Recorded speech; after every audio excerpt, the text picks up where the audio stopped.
Well, hello everyone. Sorry to turn the music off there, but it's time for Jared to do his talk.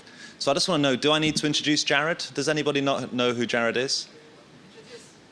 I do need, okay, Maria doesn't know who Jared Spool is, fair enough. So Jared is a well-known figure in usability. He's written books, he's done lots of presentations.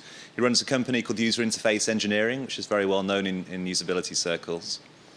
And I'm delighted to have Jared along here today. He's going to talk about branding, and he's promised to be controversial and stimulating. Now, he's also made a special request. Earlier today, he did a talk at Yahoo, and the Yahoo crowd were very meek and were very quiet. And so he's made a special request for us to heckle and ask questions, and we don't want anything thrown at Jared, but interesting, stimulating questions are very welcome. And this talk is going to be recorded for Google Video and released publicly, so just bear that in mind when asking questions at the end. So over to Jared. Thank you very much. I'm very pleased to be here, and very pleased to be in stereo. I think if you just hold your finger up to your nose about a foot away, you can actually see everything in 3D.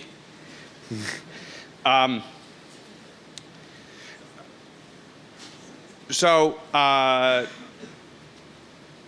what I want to talk about is the relationship that we've discovered in our lab between brand and usability. So sort of talk about what it means to design to strengthen the brand in addition to designing to make a usable process, and to talk to some extent about the overlap between that. This is the homepage of Cisco.com. And if you come to Cisco.com, Cisco has a very strong brand, particularly amongst its customers.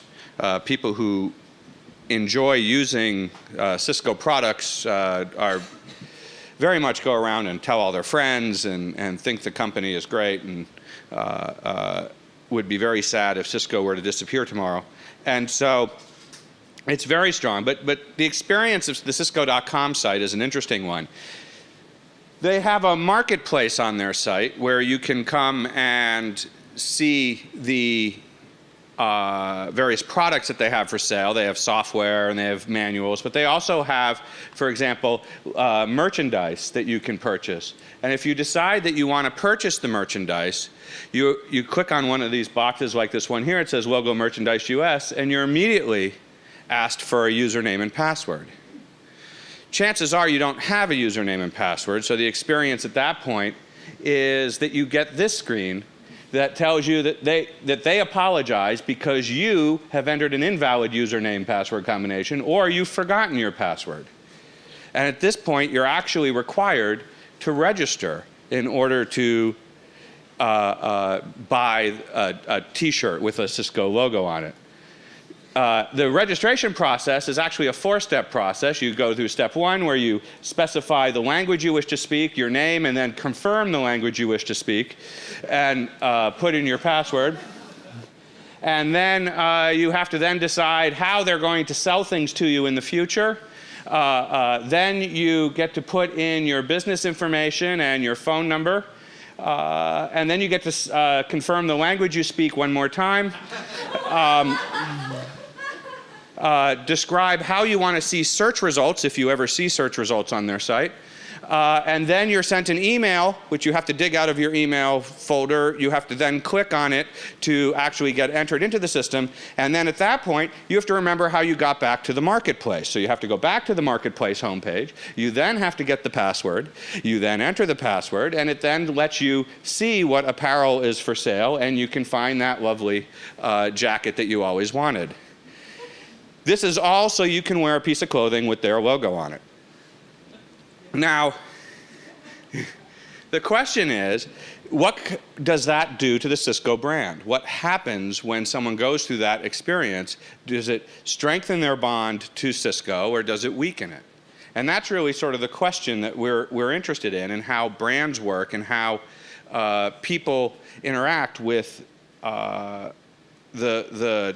types of interactions. So we started looking at this question way back in 1998. So we've been spending the last 8 years sort of looking at what does it mean to design for branding on a website. And we've been looking at graphics, images, various types of messaging the experience users have. We've used eye trackers and field studies, a variety of techniques to do this. And this is ongoing research. This is by no means done research. It's just one of our ongoing research agendas. And when we talk about brand, a lot of people think that what you're talking about are logos. But in fact, logos are not brands. They are brand elements. They are representations of the brand.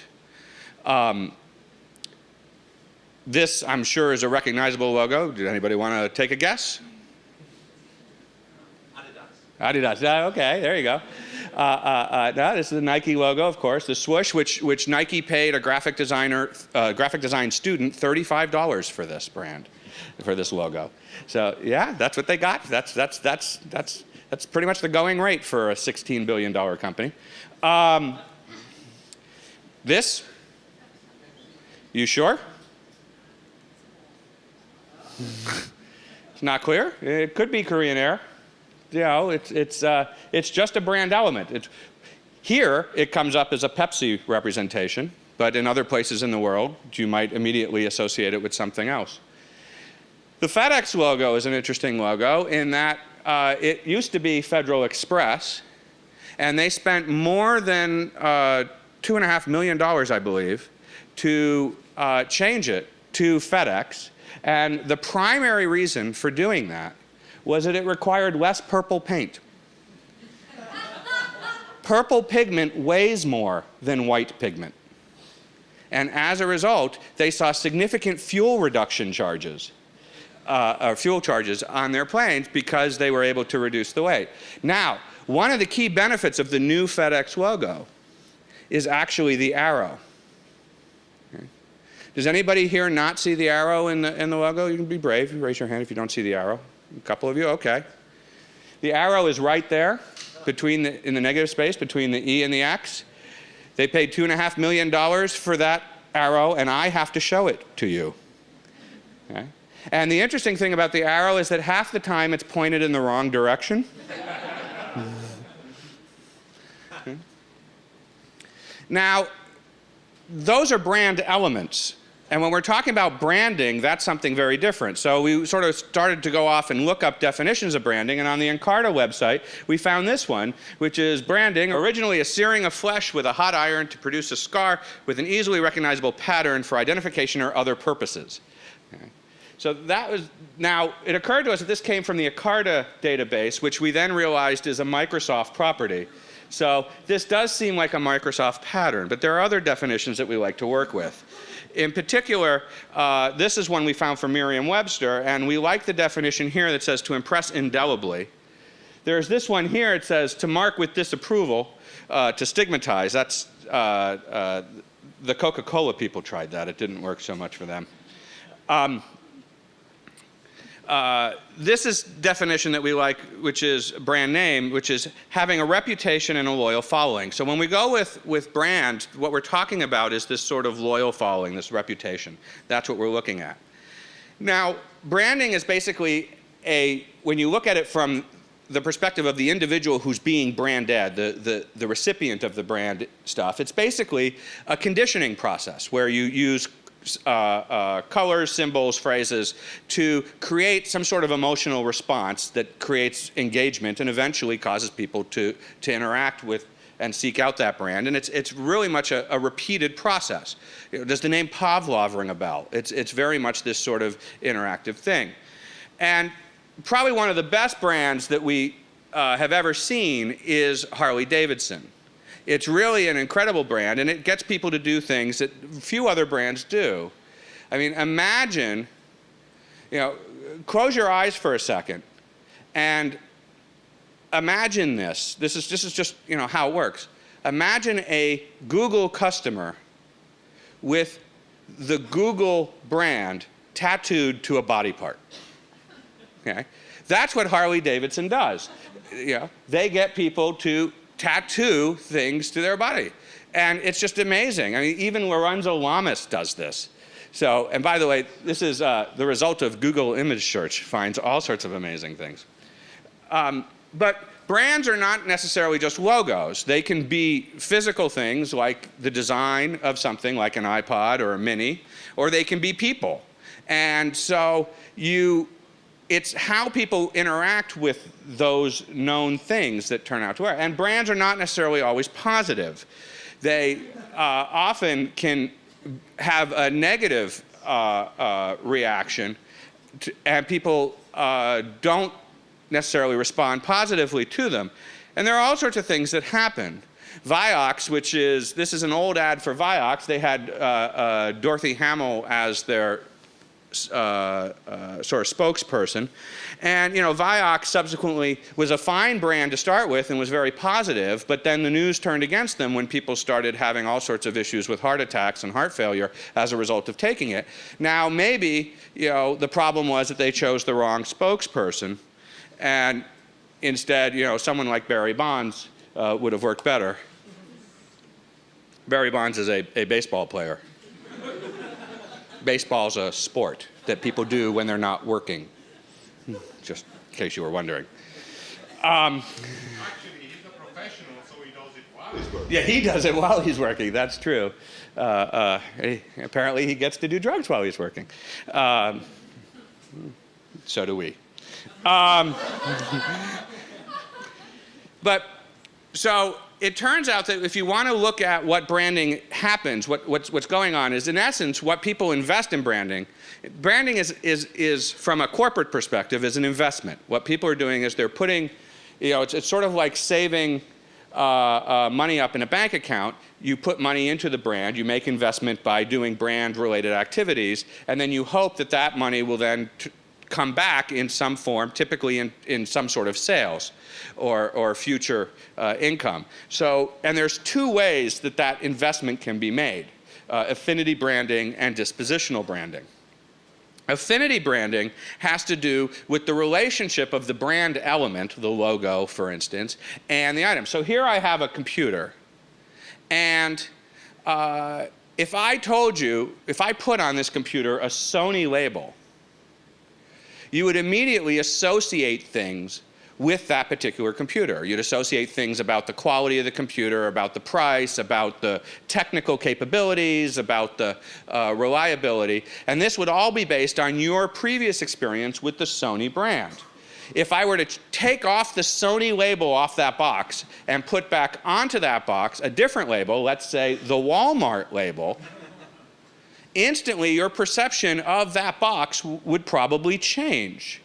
You would think of it as a different device. It would be something that is less technical or more less pricey and particularly less quality.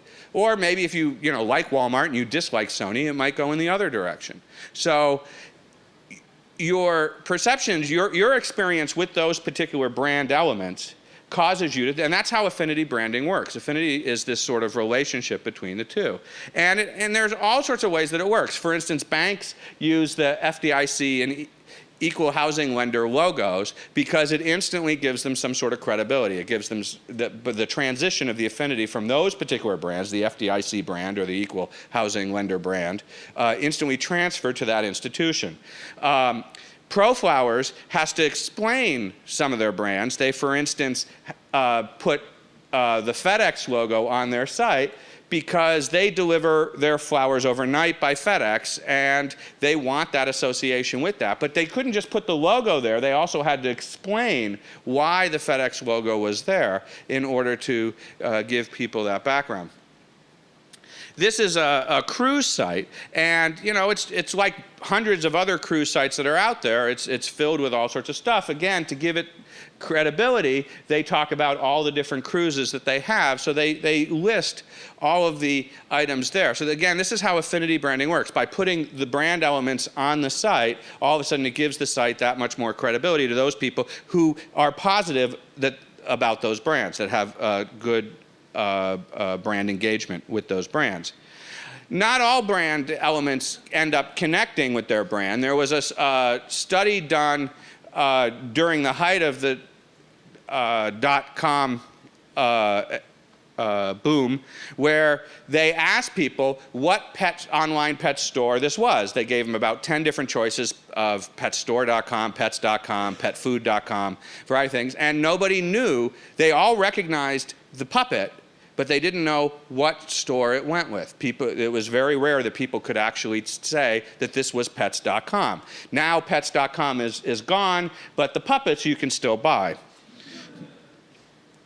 Other places where it breaks, has to do with just the fact that people have certain expectations. On an early version of a site from Samsonite, they had issues. One was that this didn't actually look like their banner. It looked like a banner ad, so people were confused about the fact of what site they were on. They were also confused that this site, which was supposed to be the outlet store for Samsonite, was selling American Tourister suitcases, which people perceived was a competitor, a competitive brand. They didn't know that at some point in time, Samsonite had acquired American Tourister, and it was a sister brand, because they often were seen as being sold against each other.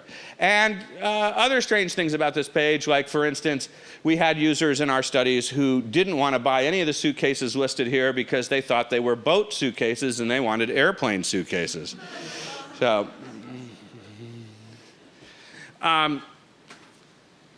affinity branding is about having the logo near the item and having that transferred, the value of the brand element transferred to it. So it's much like being in an airport and having getting off the plane and, having flown to San Francisco, realizing that it might be cheaper to rent a car than to take a taxi downtown for the trip. You get off the plane, you go down to baggage claim, or in case of San Francisco, you ride the little tram to the rental car cabana, and then you're faced with this slew of rental car agencies for which you need to choose one. And there's Hertz, and there's Avis, and there's Budget, and there's Bob's Discount Rentals, and all of them are identical. They all have the same size booth and the same shape and the same color scheme and the same surly teenagers working behind the counter. The only difference is the brand element. So you choose your brand in that regard. Dispositional branding is different. Dispositional branding has to do with what happens when you don't have those visual clues, when instead you're back in your office and you're thinking, gee, I'm going to make this trip, and now that I think about it, it's probably cheaper to rent a car than to take a taxi, so I'm going to pick up the phone and I'm going to go to a website. Whose website am I going to go to? Who am I going to call on the phone? And in that instance, you say, well, I'm going to call Hertz, or I'm going to call Avis. That's dispositional. It's dependent on the brand popping into your head at that moment. And so to do a little experiment, I'd like to try something, and I see that many of you have brought equipment instead of paper to write on, but if you have a piece of paper or someplace to take notes, or you can just make a mental note, I guess, if you want, I want you to answer these 4 questions, okay? So we're going to do a little experiment here. We're going to see how this works. I want you to answer these 4 questions. The first question is, if you could go anywhere in the world to dinner tonight, what restaurant would you choose? So imagine, if you have paper, write that down or type it into a file on your machine, or for those of you who write it on your arm or something. So what restaurant would you choose? Second, if your car failed you today and you needed to replace it tomorrow with the current financial state you are in, for your current financial context, what brand of car would you buy? Okay. Next, if you had to get a package to the East Coast by 8:30 or 10:30 tomorrow morning, if it was absolutely necessary that you do that, whose package delivery service would you use? And fourth, if someone came rushing into this hall right now and said, have you guys seen the headlines? You have to see the headlines. What source would you go to for headlines? Yeah, I know. Okay, just put it down. Okay, now, if you've recorded all this, even if you haven't, what I want you to do is I want to turn to your neighbor and see compare the 4 answers and see if you have the same answers as your neighbor.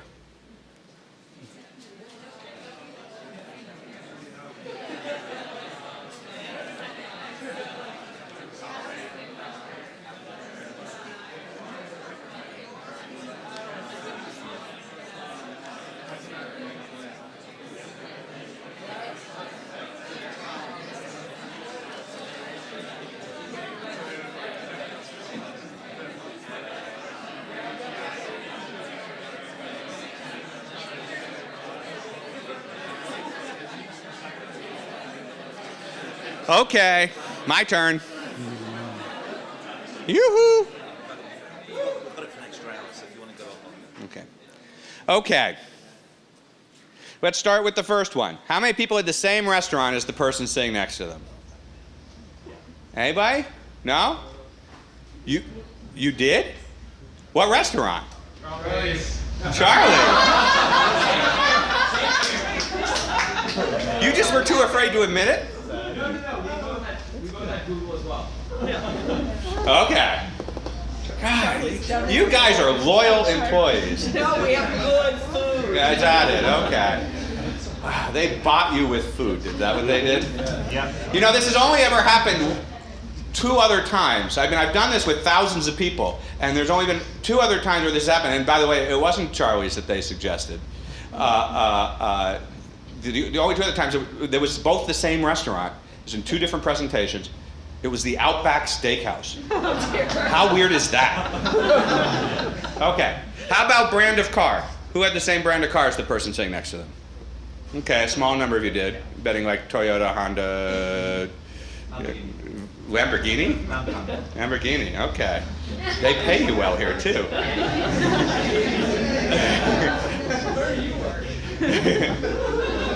You gotta...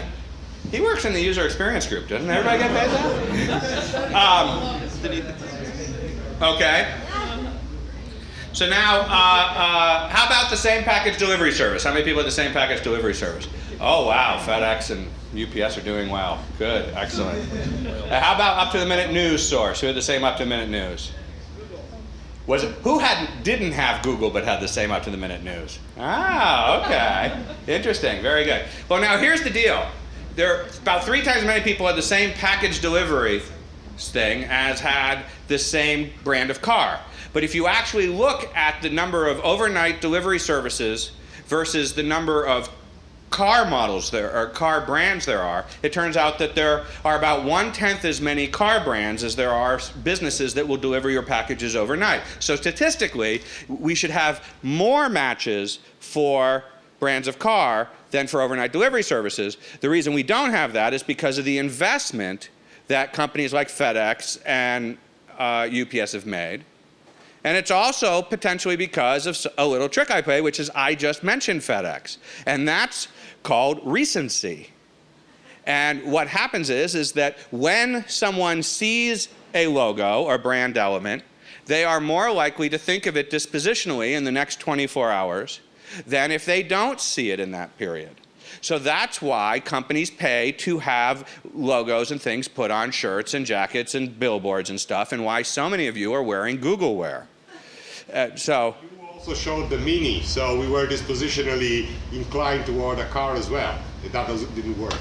Well, I didn't talk about the Mini as much, but you're right. That's true. But it turns out that all of these things play a factor.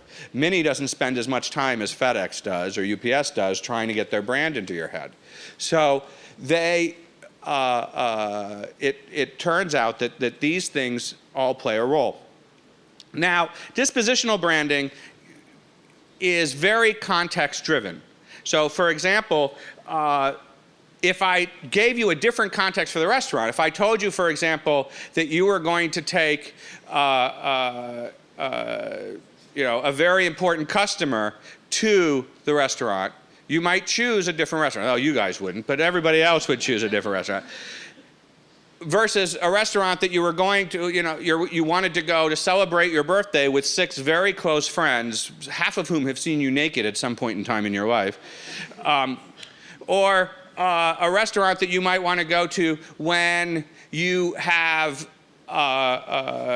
it's 7 o'clock at night and you have 2 kids under the age of 5 who have not eaten since 4 and or since noon, and they're very cranky and they definitely should take a nap, but they're not taking a nap, you might choose a different restaurant at that point. Or, you know, a restaurant you would go for lunch. Actually, you probably wouldn't choose a different restaurant for that. But the fact is that the brand that pops into your head is very much dependent on the context that you're in, and that's how dispositional branding works.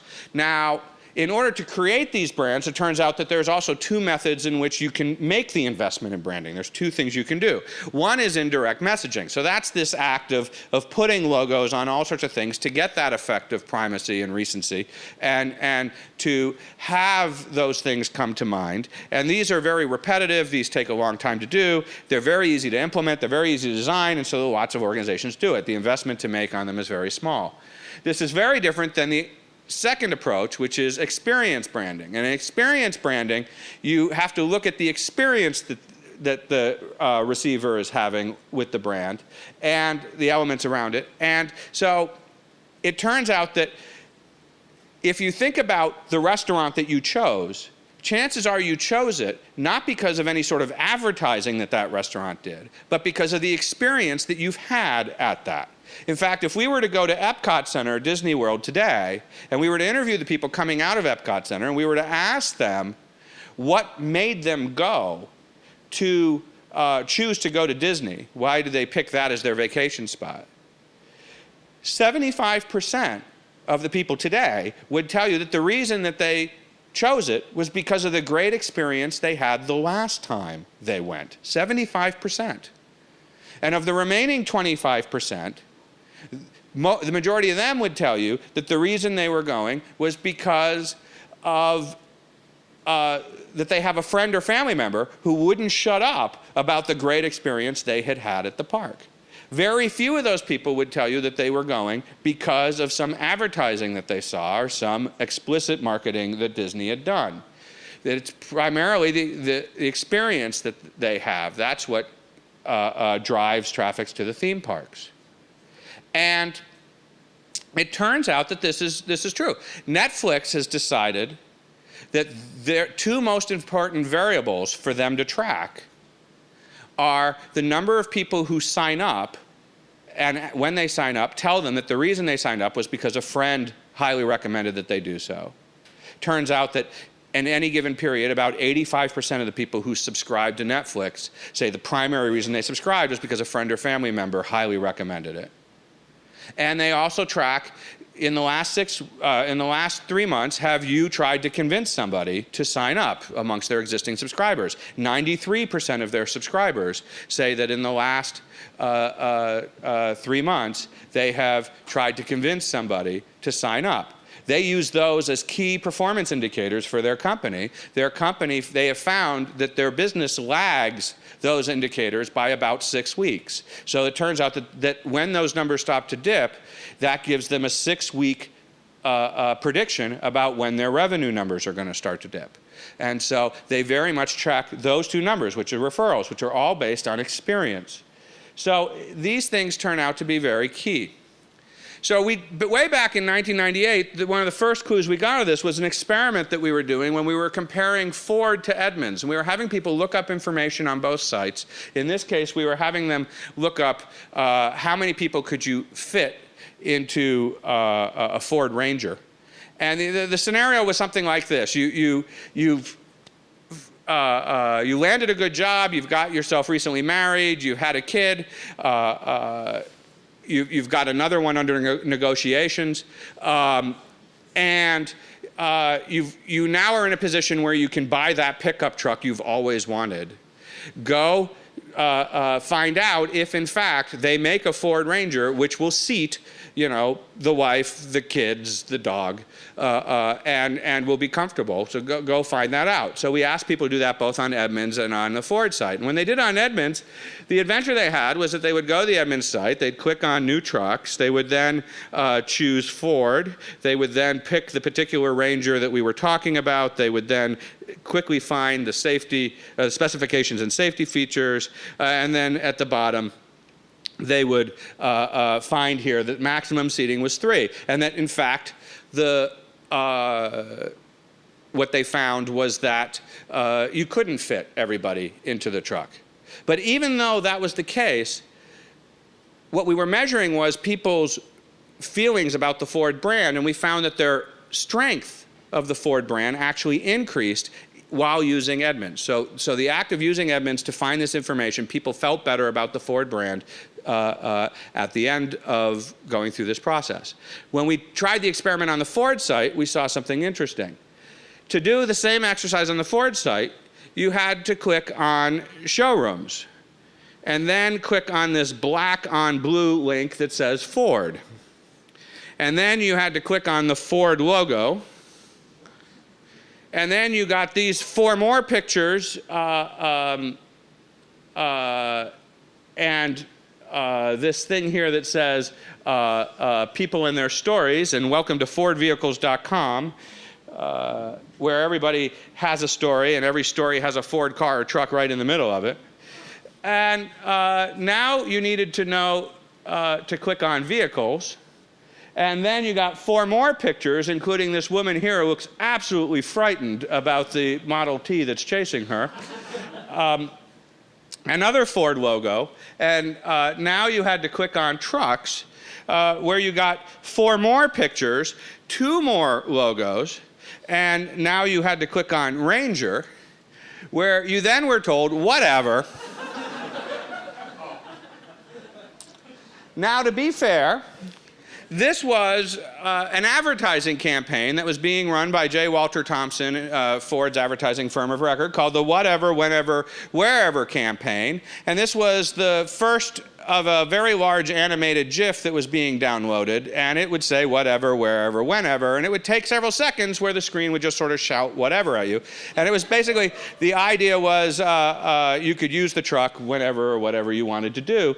It was part of a combination online marketing and television and radio campaign. But now you were required to click on a link. It's probably one of the best links I've ever seen. It says, go anywhere. Which would bring you to this page, which had 1, 2, 3, 4, 5, 6, 7 mentions of Ford, including this one down here. That's this disclaimer here. It says, excluding non-Forded branded derivatives. How many people here drive a non-Ford branded derivative? Anybody? No? But our user still really didn't quite know what to click on at this point. They knew that it had at least 1 seat in it. You could see that clearly.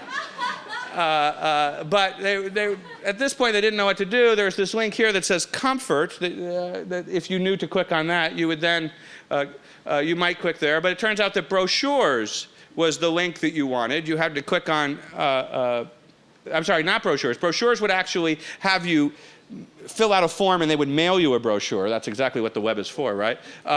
In this case, features. I'm sorry, features is what you clicked on. When you clicked on features, you got this page, and now there's a link here that says interior. That's looking good.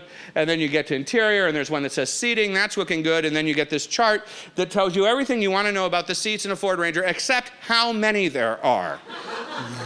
There's no information about that. So here we are, 11 clicks into the site, and we still don't have the information, nor is there any path to get to the information from this point. And so at this point, people's perception of the Ford brand was much worse. Even though they ran into all the brand elements multiple times, their perception of the experience, it was the experience that trumped. So it turns out that in this particular exercise, that was where we first got the hint that experience plays a much bigger role than any sort of brand elements that happen. Now, Netflix, as I mentioned, uses experience to tremendously, and they create all sorts of features which allow you, in this particular case, these are social networking features that they have where you can specify people who you like to talk about movies with, and if they're Netflix subscribers, you can see what's in their queue, they can see what's in your queue, you can share what movies you've recently talked about, you can make recommendations just to them. Once you do this, the stars change to different colors to represent whether your friends liked it or just the general public liked it, so you get to see what's happening happening on the long tail. Craigslist, which one would not consider to be an exceptionally highly visually designed site, has extremely high brand engagement amongst its users, as does MySpace, for reasons that no one can explain. So these are experiences where the brand elements themselves are not part of it. It's definitively the experience part of the activity that's going on. So what we've learned is that good experiences are all about are what create brands, both offline and online, and it's what really sort of manages brands. And we can see this in the way that we measure brands. We can see this through. Over the last few years, we've developed an instrument that allows us to measure the strength of any brand we want to measure before and after and even during a user session. So we can actually tell how people are interacting with a given brand. And so, for example, in a study we did where we had people shop for electronics, we would give them, we would find people who needed electronics, we'd bring them to sites that have the products that they needed, we would give them the cash to purchase those products. We then measured their experiences on the site. And so we looked at what turned out to be 11 different sites: Amazon, Circuit City, Dell, Barnes & Noble, Best Buy, Crutchfield, Hewlett-Packard, EB Games, Target, Walmart, CDW, and J&R Electronics. And the red boxes represent experiences where the brand strength went down from what they said they felt about the brand before the session to after, whereas the green boxes went up. And as you can see, Amazon, which started very high, dropped in actually using the site because most users found that particular session very frustrating. Because shopping for electronics on Amazon is typically a frustrating experience. So it dropped, not as much as Dell, which dropped tremendously, or Hewlett-Packard, which dropped tremendously. Target was the same way. Interestingly enough, Walmart went up, but that was primarily because the starting score was so low.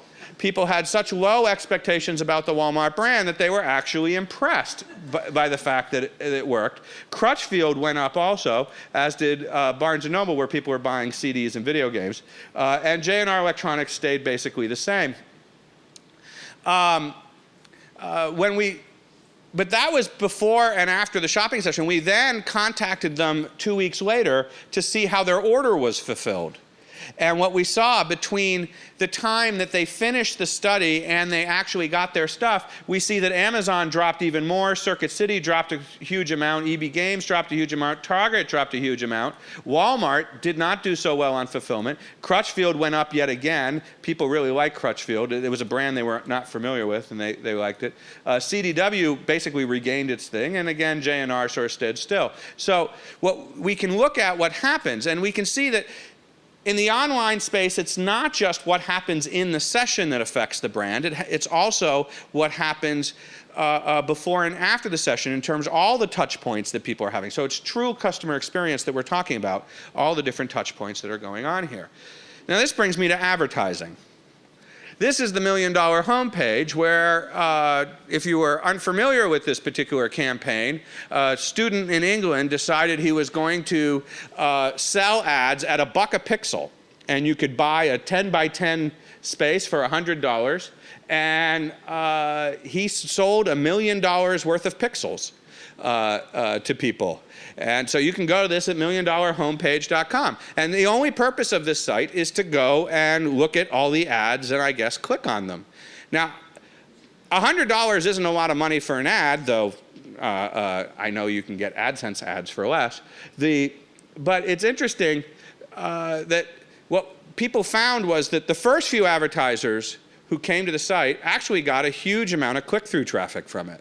But as people started buying all the ads, now this thing got covered on CNN and the Wall Street Journal and the New York Times, so it was getting a tremendous amount of press. People were going to the site, they were clicking on the ads to see what's going on, but as time went on and the ads started to populate, we saw was that people stopped clicking, and the people who purchased ads later and later in the cycle found that they got virtually no traffic whatsoever, no matter what the size of their ad was. But the guy did get his $1 million and subsequently decided not to use it for his tuition. So when we look at what advertising is versus branding, they are very separate activities. And so a lot of people perceive that what's happening when you're advertising is you're working on brand, and people talk about that as a brand improvement strategy. But it turns out that that's not necessarily the case. And so we see things, for instance, on some days, if you go to salon.com,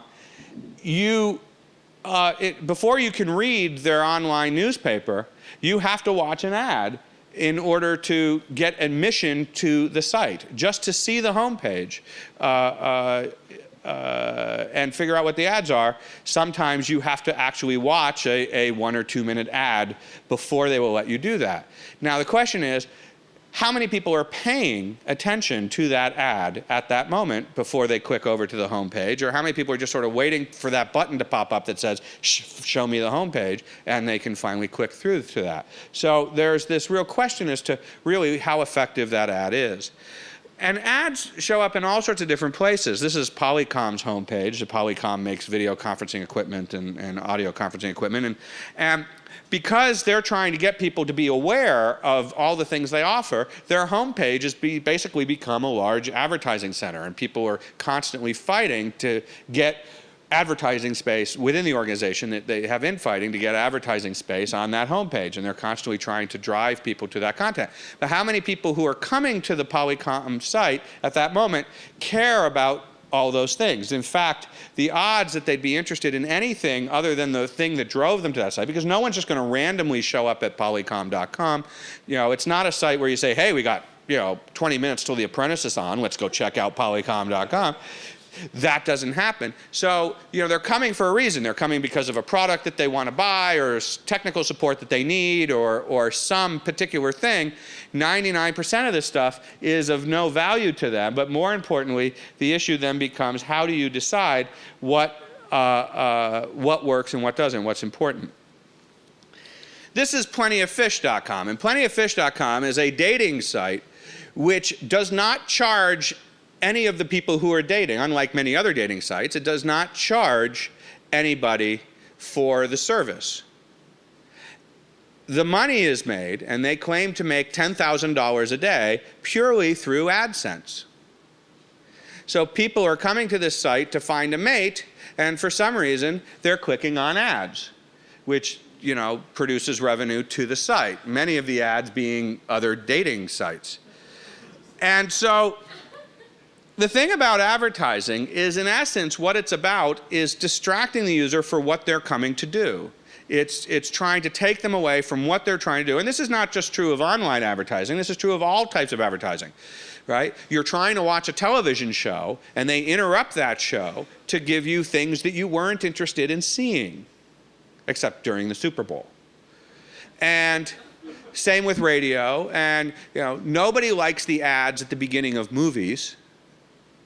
That go to the movie theater and see 4 minutes of advertising there. Nobody seems to like that. It's just, they do it because they want to disrupt you from what you are doing. They couldn't put those ads, for example, at the end of the movie, right? It wouldn't work. They can only do it at a point where you will just not get up and leave. And so it's advertising is basically about disruption. Sometimes the advertising gets excessively disruption. We had a user who ran into a small problem. They were running Firefox, looking at the New York Times site. This ad popped up, and for whatever reason, would not go away. Okay? They could not get the ad to move. Okay? It was one of these floating ads that appears. You've all seen them. And it would not vanish. The close button would not show up. No clicks would make it go away. So the user was unable to watch or to read the article. And so did this experience help Accenture or the New York Times for that user? Not at all. And you see other types of things. Here is the Z Frank show, which is a very amusing site that pretends to give news. And here he's talking about Tony Blair, and because he mentions Tony Blair, Google Ads decides to advertise Blair.com, which actually is not Tony Blair's site. It's a clothing site. And so the issue here is there's an association that's happening between Tony Blair and this clothing site, which it's not clear that the clothing site is that anxious to have the association be made. And this sort of thing happens, fairly frequently with contextual ads. Here we have an article from the International Herald Tribune, which talks about Apple sues competitors, and because it mentions the Creative Zen, the ads for those items are there. So again, I'm not sure that the advertisers or the brand owners, in this case Creative, are that excited that these ads are appearing in those contexts. So you get these types of conditioning things that are happening, and we don't know what is happening from the user's perspective in terms of the negative branding that might be occurring when someone sees reinforced advertising elements in a negative article. So what we've been learning about branding at this point is this idea that basically we've got these two different goals. You're trying to both build up affinity branding and dispositional branding, and that as you build those things up, you're doing it through indirect messaging and through experience. We found that experience is a much better tool both on the web and off the web as a method for doing it, and that branding is very separate from advertising, and that we have to consider them as very different and understand how they interact. And that's what I came to talk to you about, and to share with you how my machine works. Mm-hmm. Mm-hmm.